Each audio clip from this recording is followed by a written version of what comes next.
हमारा राष्ट्र भारत, जो सदा से ही आर्यवर्त, भरतखंड एवं भारतवर्ष नाम से जाना गया, इसने प्राचीन काल से ही एक से बढ़कर एक महान और अनेक वीर योद्धाओं एवं राजाओं को जन्म दिया।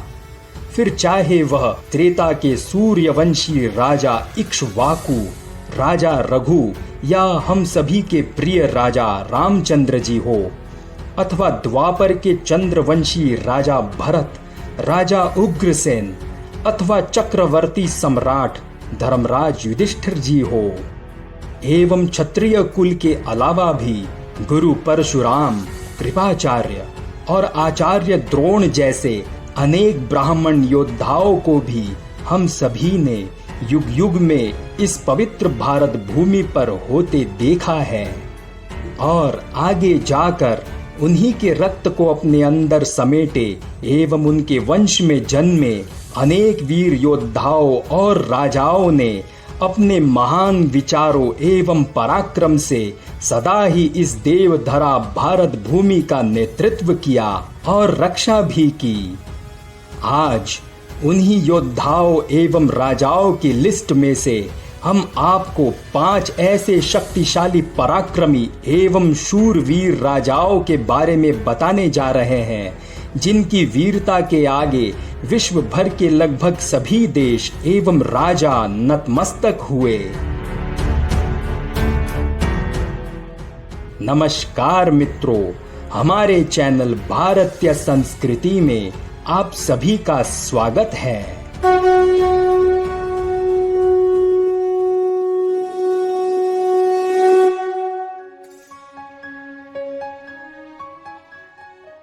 आगे बढ़ने से पहले हमारे चैनल को सब्सक्राइब जरूर करें एवं बेल आइकन पर क्लिक करें, ताकि ऐसे ही एक से बढ़कर एक रोमांचक जानकारियों से भरा हमारा हर वीडियो आप तक पहुंचता रहे। मित्रों, भारत के 5 शक्तिशाली राजाओं की लिस्ट में सर्वप्रथम आते हैं मगध के राजा एवं भारत सम्राट बिंबिसार, जो कि मात्र 15 वर्ष की आयु में ही राजा बन गए थे।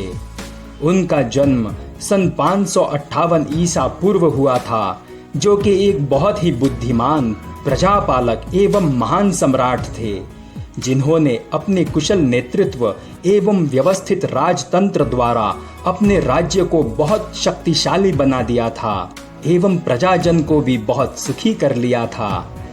आगे जाकर उन्होंने अपने से 2 गुना ज्यादा शक्तिशाली अंग राज्य को अपनी कुशल रणनीति के द्वारा युद्ध में हराकर अपने शासन में ले लिया, जिससे उनका अंग के राजकोष और सेना पर अधिकार हो गया और उनके साम्राज्य की शक्ति 4 गुना बढ़ गई।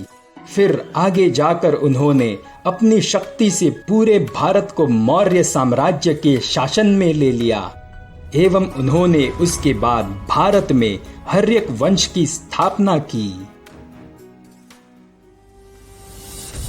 दूसरे नंबर पर है उज्जैन के राजा एवं भारत के चक्रवर्ती सम्राट विक्रमादित्य जी, जिनका साम्राज्य वर्तमान यूरोप के रोम से भी बहुत आगे तक फैला हुआ था, जिनसे लगभग विश्व के सभी देश के लोग परिचित थे, जिन्होंने सनातन धर्म के ध्वज को लगभग पूरे विश्व भर में फैला दिया था और पूरे विश्व को सनातन धर्म से परिचित कराया। इसीलिए ही उन्हें वीरता का सूर्य भी कहा जाता है। विक्रम संवत के अनुसार विक्रमादित्य जी आज से लगभग 2291 वर्ष पूर्व हुए थे और उन्होंने लगभग 100 वर्ष तक राज्य किया था। एक समय ऐसा था जब भारत के एक बहुत बड़े भूभाग एवं उज्जैन नगरी पर भी विदेशी आक्रांता शाकों का कब्जा हो गया था। उस समय विक्रमादित्य जी ने जंगलों में रहकर भैरव सेना का निर्माण किया एवं युद्ध करके शाकों के कब्जे से उज्जैन को स्वतंत्र कराया।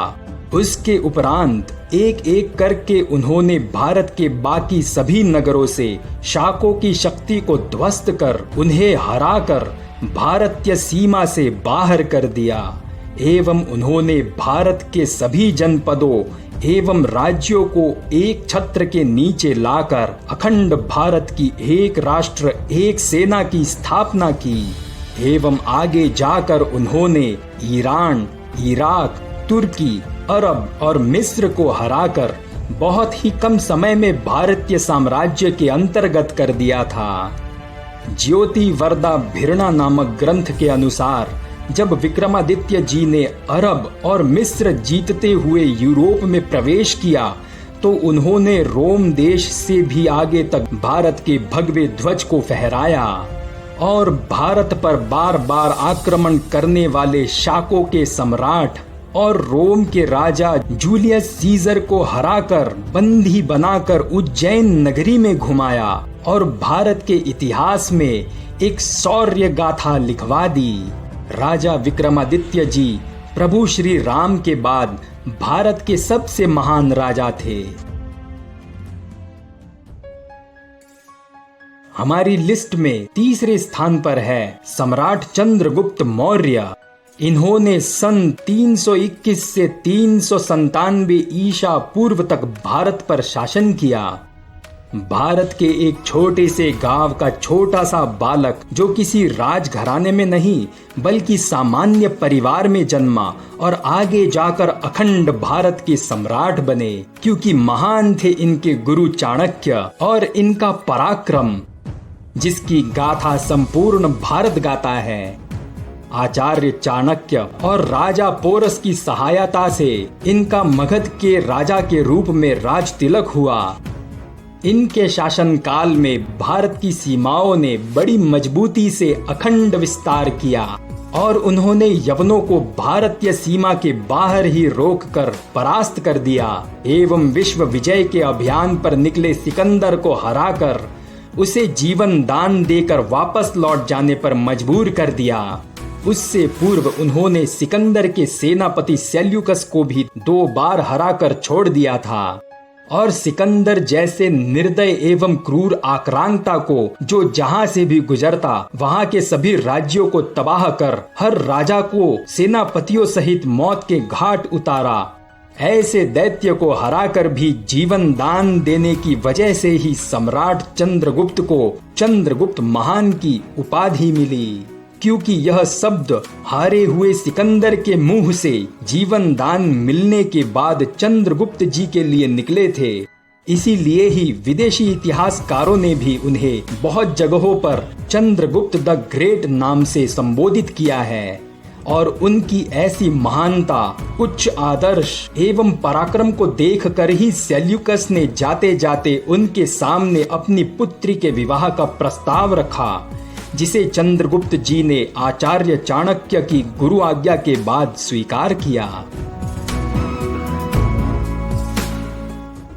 चौथे स्थान पर है मगध के राजा एवं भारत के चक्रवर्ती सम्राट अशोक। इनका पूरा नाम देवनाप्रिय अशोक मौर्य था, जिसका अर्थ है देवताओं का प्रिय अशोक। सम्राट अशोक ने सन 273 से 232 ईसा पूर्व तक भारत पर शासन किया। सम्राट अशोक अब तक के सबसे भयभीत करने वाले एवं कड़क और क्रोधी राजा थे। शत्रुओं को मारने में वे तनिक भी देर नहीं करते थे। अशोक के सौतेले भाइयों ने अपने बड़े भाई के राजा बनने की इच्छा से बातों में आकर अपने माता पिता को कैद कर लिया था। उस वक्त अशोक उज्जैन नगरी में थे और जब अशोक को अपने सौतेले भाइयों द्वारा माता पिता को कैद किए जाने की खबर मिली तो खबर सुनते ही अशोक क्रोध से भरकर उज्जैन से तुरंत मगध की ओर रवाना हुए और मगध पहुंचकर अपने सभी भाइयों को मौत के घाट उतार दिया और स्वयं राजा बने। उसके बाद अशोक ने अपने तलवार की नोक पर बर्मा से ईरान तक के साम्राज्य को अपने साम्राज्य में मिला लिया। इतिहास में उसके बाद इतना बड़ा साम्राज्य अन्य किसी भी राजा के पास नहीं रहा। 5वें स्थान पर है शुंग वंश की स्थापना करने वाले ब्राह्मण कुल में जन्मे मगध के राजा एवं भारत के चक्रवर्ती सम्राट पुष्यमित्र शुंग। ये सन 185 ईसा पूर्व में भारत के सम्राट बने। पुष्यमित्र ब्राह्मण कुल में जन्मे थे, परंतु कर्म से वे एक क्षत्रिय थे। शुरुआत में वे मगध साम्राज्य की सेना के ब्राह्मण बटालियन के एक सैनिक थे। फिर आगे जाकर वे मगध के सेनापति बने और आगे जाकर मौर्य शासक बृहद्रथ का जब बौद्ध धर्म के प्रति झुकाव हो गया, जिससे उन्होंने गांधार के उन बौद्धों पर कोई कार्रवाई नहीं की जिन बौद्धों ने विश्वासघात कर विदेशी आक्रांता यवनों के गुप्तचरों को बौद्ध आश्रम में शरण दी एवं भारत के सैन्य ठिकानों का भेद जानने में उनकी मदद की, जिससे यवनों के राजा डेमेट्रियस ने सिंध पर आक्रमण कर कब्जा करने के उद्देश्य से सेना भेज दी।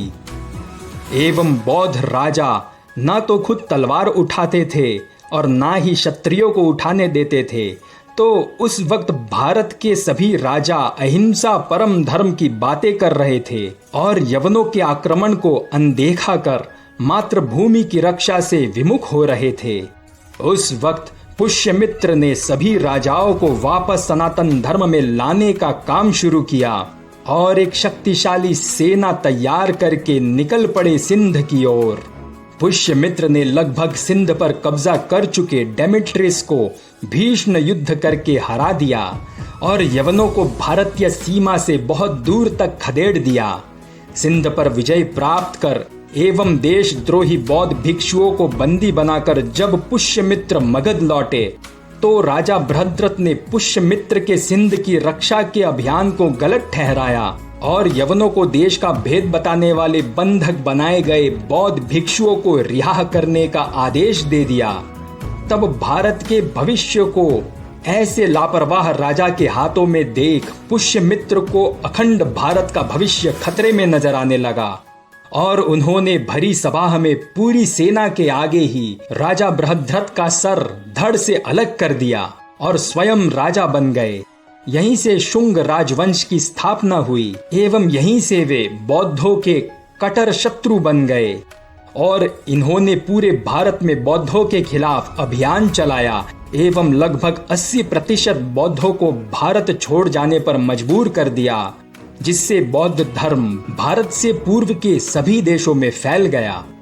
भारत सम्राट पुष्यमित्र जी की बदौलत ही संपूर्ण भारत फिर से वैदिक भारत बन पाया और उन्होंने सभी बौद्ध राजाओं को हटाकर सभी राज्यों में फिर से क्षत्रियों को शासन में लाया।